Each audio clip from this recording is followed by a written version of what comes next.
Hello friend, welcome to my channel garden escape.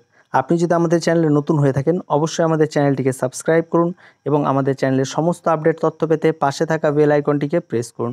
বন্ধুরা, চলুন ভিডিওটি শুরু করা যাক। আজ হয়তো আপনারা বুঝতেই পারছেন আমরা কী নিয়ে কথা বলছি। হ্যাঁ বন্ধুরা, এই ভিডিওটি আমরা আগেও করেছি এবং কি করে এই গাছটি রিপোর্টিং করবেন এবং তা কী করে টবের মাটি তৈরি করবেন সমস্ত কিছু আপনাদেরকে একটি একটি করে আমরা দেখিয়ে দিয়েছি। তো এবার রিপোর্টিং করে দেওয়ার পরে গাছটিতে যে এত সুন্দর একটি লুক হয়েছে, আপনারা দেখুন গাছটিতে প্রচুর পরিমাণে ফুল হয়েছে এবং ছোট্ট একটি গাছে একটি টবের মধ্যে এত সুন্দর যদি ফুল হয়, সেই ফুল যদি আপনার বাড়ির ছাদে থাকে তাহলে তার দেখতে অসম্ভব সুন্দরই লাগে এবং খুবই সুন্দর ফুল এবং প্রচুর পরিমাণে ফুল ফুটে রয়েছে এবং আপনারা এভাবেই টিপসগুলি অ্যাপ্লাই করুন এবং প্রচুর পরিমাণে ফুল পান। তো আমাদের লক্ষ্য একটাই যে আপনাদের বাগানও প্রচুর পরিমাণে ফুলে ভরে উঠুক।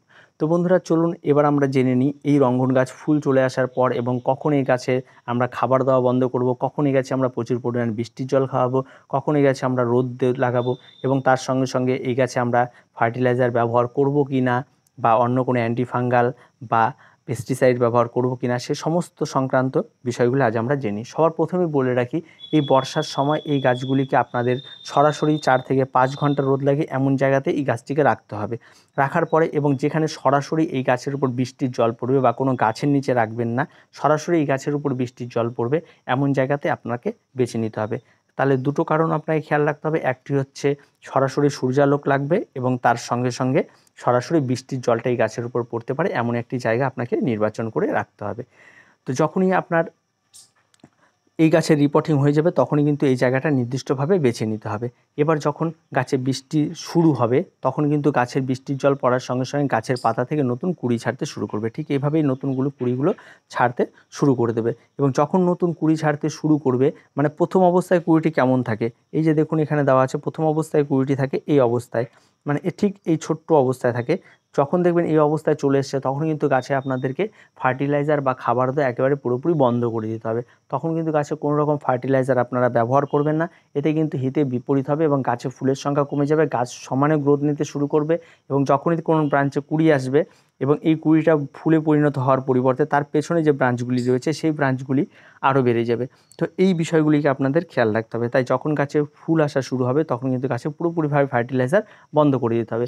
বিশেষ করে এই রঙ্গন গাছের ক্ষেত্রে বলছি, সব গাছেরও একই রকম বিষয়গুলি থাকে। আপনারা এই ব্যাপারগুলিকে মেনে চললে অনেক ভালো ফুল পাবেন এবং তার সঙ্গে এই গাছগুলিকে আপনাদেরকে অবশ্যই এই ফুলগুলিকে এই নিয়মটি মেনে চলতে হবে। দ্বিতীয়ত, বৃষ্টির জলটা প্রচুর পরিমাণে সরাসরি এর উপর পড়তে হবে। তার কারণ হচ্ছে এই গাছের পাতা যে রয়েছে, এই পাতার যে গ্লেজি ভাবটা দেখতে পাচ্ছেন, এটি কিন্তু কোনো কিছু প্রয়োগ করে না।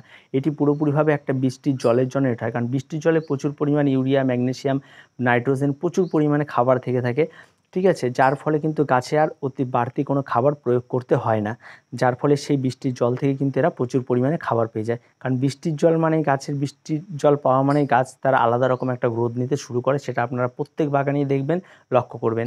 তার মানে বৃষ্টির জলে প্রচুর পরিমাণে খাবার কিন্তু রয়েছে।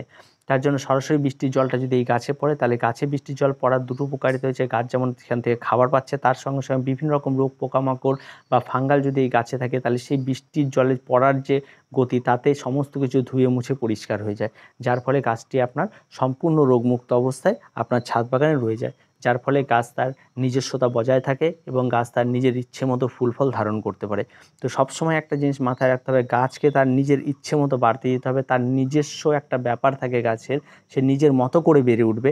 আপনি আপনার মতো করে গাছটাকে বাড়িয়ে তুলবেন এবং এটা কখনো হতে পারে না। গাছকে তার গাছের মতো করেই বাড়িয়ে তুলতে হবে। এটা কোনো বনসাই গাছ না। আপনি যদি কোনো বনসাই করেন সেখানে আপনি আপনার নিজের ইচ্ছে মতো শেপ দিতে পারেন, কিন্তু গাছের গ্রোথটা কিন্তু গাছের মতো করেই করতে হবে। এটা কিন্তু আপনাদেরকে খেয়াল রাখতে হবে। আপনি যদি গাছের গ্রোথটাকেও কন্ট্রোল করা শুরু করে দেন তখন কিন্তু গাছের ধীরে ধীরে একটা সময় আসলে গাছ তার শেপ নষ্ট করে ফেলবে। তাই আপনারা বর্ষার সময় বা যে কোনো সময় গাছকে তার নিজের ইচ্ছা মতো বাড়তে দিন এবং দেখবেন তাতে গাছের রেজাল্ট অনেক সুন্দর হয় এবং আপনাদের গাছের রেজাল্টগুলি অনেক সুন্দর হবে। তো এই বনসাইয়ের জন্য এই গাছ কিন্তু অত্যন্ত কার্যকরী এবং খুব সুন্দর বনসাই তৈরি করা যায় এবং আপনারা চাইলে এই গাছে বনসাইও তৈরি করতে পারেন।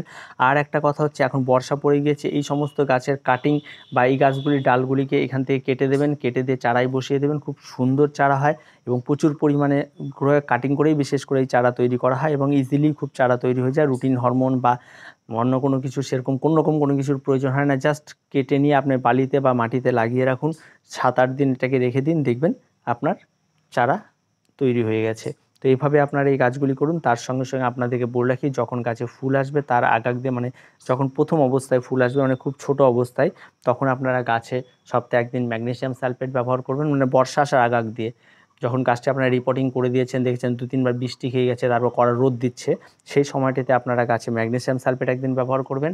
আর ম্যাগনেসিয়াম সালফেট ব্যবহার করার 7 দিন পর আপনারা অবশ্যই গাছে 1 দিন অ্যান্টিফাঙ্গাল ব্যবহার করবেন, এবং এটি সব অন্তত কড়ি আসার আগাগ দিয়ে ব্যবহার করবেন, যখন কড়ির সাইজটা সবে ছোট, মানে এই অবস্থায় যখন থাকবে তখন এই সারটি ব্যবহার করবেন। দেখবেন আপনারা প্রচুর পরিমাণে উপকার পাবেন।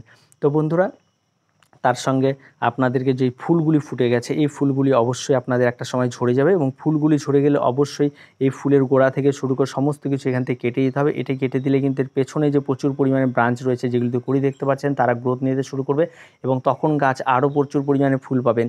এবং এই ফুল কিন্তু অন্তত আমাদের সেপ্টেম্বর পর্যন্ত চলবে, এবং তার জন্য আপনাদেরকে অবশ্যই সঠিক পরিচর্যাগুলি করতে হবে। প্রত্যেকটি ব্রাঞ্চ থেকে দেখুন প্রচুর পরিমাণে ব্রাঞ্চ ছাড়তে শুরু করে দেয় এই গাছ, বর্ষার জল পাওয়ার সঙ্গে সঙ্গে দেখুন প্রচুর পরিমাণে ব্রাঞ্চ ছাড়তে শুরু করে। তো ব্রাঞ্চগুলি যখন এই ফুলগুলি ঝরে যাবে, তখন এখান থেকে কেটে দিলে এই গাছগুলি একটা সরাসরি সূর্যালোক পাবে, এবং একটা বাইরে চলে আসবে, এবং রোদ পাবে, বৃষ্টির জল পাবে, তখন এরা আরও সুন্দরভাবে গ্রোথ নিতে শুরু করবে, এবং আরও প্রচুর পরিমাণ ফুল পাবেন। তাই অবশ্যই ফুলগুলিকে ঝরে গেলে আপনাদেরকে কেটে দিতে হবে অবশ্যই একটা জায়গা থেকে। এই জিনিসগুলো আপনাদের ছোটোখাটো এই মেনটেনগুলি করতে হবে, দেখবেন এই গাছে প্রচুর পরিমাণে আপনারা ফুল পাবেন, আর গাছ আপনার ছাদ বাগানে অসম্ভব সুন্দরভাবে ফুটে উঠবে। এই যে দেখুন গাছের লুক এবং কি পরিমাণে ফুল ফুটে রয়েছে। আমরা কোনো রকম কোনো কিছুই মানে এডিটিং নয়, এটি একদম সরাসরি আপনাদের দেখাচ্ছি যে কী পরিমাণ রঙ্গন ফুল ফুটতে পারে, আপনারা একটা আইডিয়া করে নিতে পারছেন। এবং ঠিক এইভাবেই আপনারা আপনাদের গাছগুলিকে পরিচর্যা করুন। ছোট্ট টবের মধ্যেও যে এত সুন্দর রঙ্গন ফোটানো যায়, সেটি আপনাদের দেখানো ছিল। তো বন্ধুরা, আজকে ভিডিওটি এই পর্যন্তই। ভিডিওটি ভালো লাগলে অবশ্যই লাইক, শেয়ার এবং কমেন্ট করুন, এবং আমাদের চ্যানেলটিকে অবশ্যই সাবস্ক্রাইব করুন।